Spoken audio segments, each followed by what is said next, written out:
کو پڑھا ہوگا،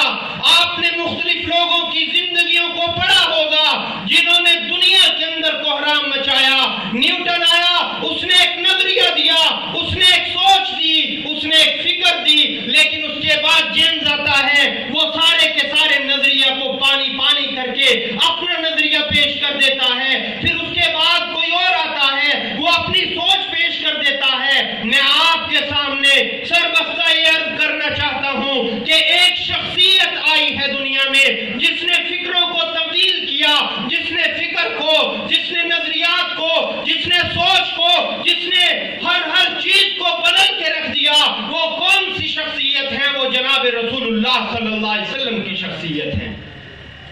میرے بھائیوں، حضور صلی اللہ علیہ وسلم کیوں آئے؟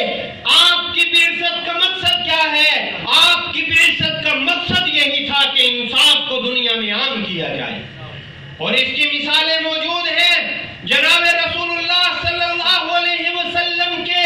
سب سے پیارے دوست سیدنا صدیق اکبر رضی اللہ تعالیٰ عنہ کا ایک معاملہ حضور صلی اللہ علیہ وسلم کی عدالت میں پیش ہوتا ہے۔ جب حضور صلی اللہ علیہ وسلم کی عدالت میں پیش ہوتا ہے، حضور صلی اللہ علیہ وسلم گواہ طلب کرتے ہیں کہ یہودی کو تھپڑ مارا ہے، اے ابو بکر آپ نے گواہ لائیے کہ آپ نے کیوں مارا، انہوں نے یہ بات کی، یہ مکر رہے ہیں اور ان کے پاس گواہ ہے۔ سیدنا صدیق اکبر رضی اللہ تعالیٰ عنہ رونے لگے اور کہا، یا رسول اللہ، انہوں نے اللہ کے بارے میں بد زبانی اور بد کلامی کی تھی، اس لیے اس وقت میرے ہاتھ میں تلوار ہوتی تو ان کی میں گردن قلم کر دیتا، لیکن میں نے تو ان کو تھپڑ مارا ہے۔ انہوں نے کہا، ہم نے کوئی ایسا کام نہیں کیا۔ حضور صلی اللہ علیہ وسلم کی عدالت کے بیچ میں جب یہ معاملہ آتا ہے تو آپ کہتے ہیں، مسلمان عرض کرتے ہیں، یا رسول اللہ، آپ انصاف کیجئے، آپ ان یہودیوں سے کہیے کہ ہم سے آپ جتنا معاوضہ لینا چاہتے ہیں لے لیجئے، لیکن یہودیوں نے کہا، ہم سیدنا صدیق اکبر کے چہرے کے اوپر تھپڑ ماریں گے۔ قربان جاؤں اس انصاف کے پیغمبر کے اوپر، قربان جاؤں اس عالی شان جسٹس کے اوپر جنہوں نے کہا، ہے ابو بکر، اگر آج آپ گواہ پیش نہ کر سکے تو یہودی آپ کے چہرے کے اوپر تھپڑ ماریں گے۔ تو جب یہ باتیں چل رہی تھی، وہی نازل ہو گئی اور وہی نازل ہو کے بتا دیا گیا کہ واقعتاً انہوں نے، یہودیوں نے یہ سازش کی تھی، اور اس کے بعد جو ہے اللہ کی عدالت جو ہے اس نے انصاف کر دیا کہ سیدنا صدیق اکبر رضی اللہ تعالیٰ عنہ کا کوئی قصور نہیں۔ آپ جس طبقہ کے ساتھ منسلک ہیں،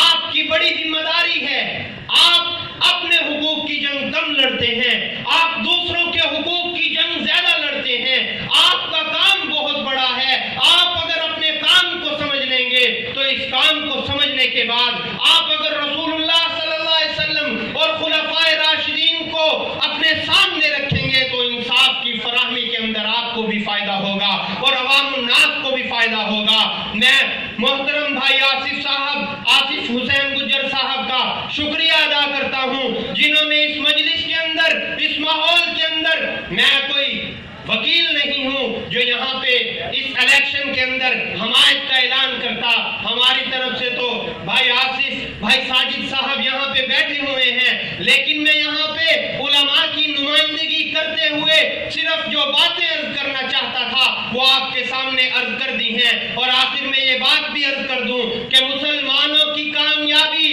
مسلمانوں کی کامرانی اور جدوجہد جو ہونی چاہیے وہ حضور صلی اللہ علیہ وسلم کے لیے ہونی چاہیے۔ اور یاد رکھیے کہ آپ جس بات کو حق سمجھتے ہیں، آپ وکلاء کا طبقہ ہے، آپ کے سامنے مشکلات آئیں گی، آپ جب حق کا ساتھ دیں گے آپ کو روکنے کی کوششیں کی جائیں گی، آپ کے سامنے بڑی بڑی پارٹیاں آ جائیں گی، لیکن یاد رکھو جس بات کو حق سمجھتے ہو حق کہتے ہوئے چلے جاؤ، کامیابی تمہارے قدم چومے گی، دنیا میں بھی کامیاب ہو جاؤ گے، آخرت میں بھی کامیاب ہو جاؤ گے۔ اور اگر حق کو چھوڑ کے پیچھے ہٹنے لگے ہو تو یاد رکھیے گا کہ اس زندگی سے بہتر موت ہے۔ وما علینا الا البلاغ المبین۔